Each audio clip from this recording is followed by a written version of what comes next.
Bonjour, j'ai le plaisir aujourd'hui d'interviewer Juliette qui a créé il y a plus de 2 ans mon moment magique. Juliette, qu'est-ce que c'est mon moment magique? Bonjour, alors mon moment magique c'est des ateliers bien-être pour apprendre à prendre soin de soi. C'est des ateliers qui s'adressent principalement aux enfants et puis les petits, les moyens, les ados, et puis il y a une déclinaison aussi pour intégrer les parents dans des ateliers en duo et également les femmes.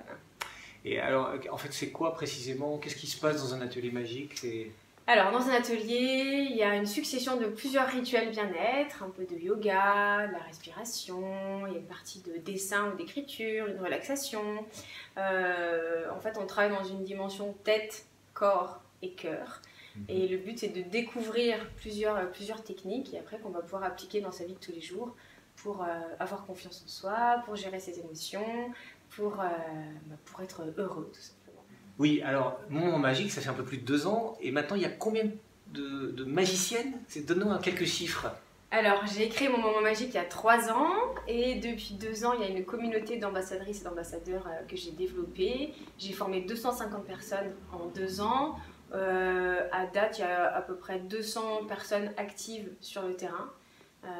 Sur le terrain, c'est-à-dire? Sur le terrain, c'est dans 7 pays. 7 pays. En France, en Suisse, en Belgique, en Espagne, aux États-Unis, au Canada et en Inde aussi, à Bombay, j'ai une ambassadrice. Super belle réussite. Et alors, ça t'amène forcément d'ailleurs sur le terrain de la délégation? Oui. Parce que je pense que tu as beaucoup. Comment ça se passe? Alors au début, j'avais pas beaucoup de moyens quand j'ai créé la structure, mais j'avais plein d'idées, mes ambassadrices elles avaient plein d'idées aussi. Donc du coup j'ai fait des appels de co-création bénévole en me disant que si chacune faisait un petit peu, ensemble on pouvait faire beaucoup.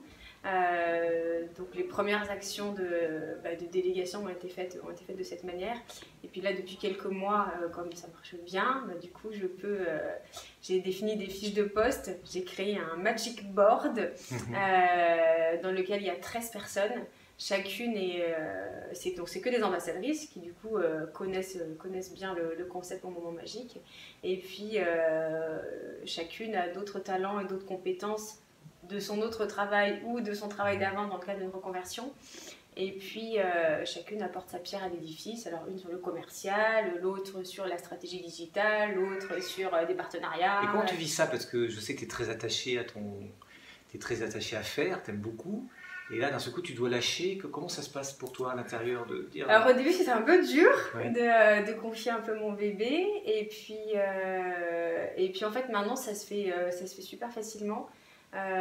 Qu'est-ce qui s'est passé chez toi pour que tu passes c'est que j'avais un petit problème de temps et qu'en 24 heures j'arrivais pas à tout faire et que j'avais envie de faire plein de choses et puis surtout j'étais portée par le développement et par le succès de MMM et puis surtout aussi c'est que quasiment chacune de ces personnes s'est créée son poste et est venue vers moi en me faisant des propositions en me disant j'ai réfléchi à ci, j'ai réfléchi à ça, tiens moi je sais faire ça, qu'est-ce que t'en penses et que du coup le besoin était là, mais je ne l'avais pas forcément identifié, ou peut-être pas anticipé, ou j'avais peut-être vu plus loin. Et du coup, ça s'est mis en place vraiment dans la fluidité. Et ça se passe bien. Et ça peut te permettre d'atteindre ton objectif de te déployer vraiment, même à l'international, parce que toute seule... Oui, non, toute seule, je ne peux pas. Et puis, et là, voilà, chacune a un cadre de mission qui est bien spécifique. Donc, je suis en train de peaufiner tout ça. Et du coup, on avance. Alors, tu m'as sollicité aussi pour un accompagnement dans le domaine de l'optimisation du temps. Qu'est-ce que tu as retenu du travail qu'on a fait ensemble et qu'est-ce que tu as réussi à mettre en pratique? Et c'est quoi l'essentiel de l'optimisation du temps pour toi? Alors, ce que j'ai retenu le plus, c'est que avant j'étais un peu stressée en train de courir partout et que aujourd'hui j'ai toujours autant de trucs à faire. Je suis vachement plus détendue. Donc ça c'est juste énorme, merci. Et puis surtout, voilà, ce que j'ai retenu, c'est d'identifier le temps, et c'était un besoin que j'avais aussi au début, que me prend réellement chacune des tâches, d'accepter de prendre du temps pour faire certaines choses ou de voir les choses d'une autre manière. Des trucs qui pouvaient me saouler avant, en fait, en transformant mon point de vue sur la tâche en question. Du coup, c'est ok d'y consacrer du temps. Qu'est-ce que tu peux donner comme exemple par rapport à... Exemple, je reçois énormément de mails, dont beaucoup de mails de candidatures de personnes qui voudraient être ambassadrices. Et c'est très long à traiter, c'est assez fastidieux de vérifier les critères de sélection, de vérifier la zone géographique dans laquelle la personne voudrait s'implanter, si c'est OK ou pas. Et j'en reçois beaucoup et à chaque fois je me dis oh là là, j'ai tous ces mails à traiter. Et en fait, en changeant de point de vue, j'ai vu que c'était au contraire des occasions de développer encore plus ma marque, de développer encore plus mon activité. J'ai créé une boîte mail spéciale pour ces demandes. Du coup, je dis bon, allez, bah là, je traite tous les mails de candidature. Je passe une demi-heure, une heure, ça dépend le nombre qu'il y a. Et en me disant, bah voilà, c'est l'occasion de développer encore plus ma marque, de l'implanter ailleurs. C'est quoi le changement de point de vue? Tu dis, je change de point de vue, c'est-à-dire, on parle d'optimisation du temps, donc on imagine qu'il faut plein de trucs et astuces pour organiser. Tu dis, c'est changer de point de vue. Qu'est-ce que tu veux dire par là? C'est de percevoir les choses avec un autre œil et de voir concrètement qu'est-ce que ça m'apporte, de réfléchir déjà si c'est des tâches qui sont stratégiques, qui sont alignées avec ce que je fais, est-ce que c'est rémunérateur ou pas, ou après mon quatrième critère, moi c'est est-ce que ça me fait kiffer ou pas. Après traiter des mails en l'occurrence ça me fait pas du tout kiffer. Par contre de me dire maintenant en fait c'est que des personnes qui veulent rejoindre ta communauté et regarde en fait c'est génial, du coup je peux arriver à kiffer de traiter ces mails et puis surtout c'est aligné avec mon objectif de déploiement de ma marque.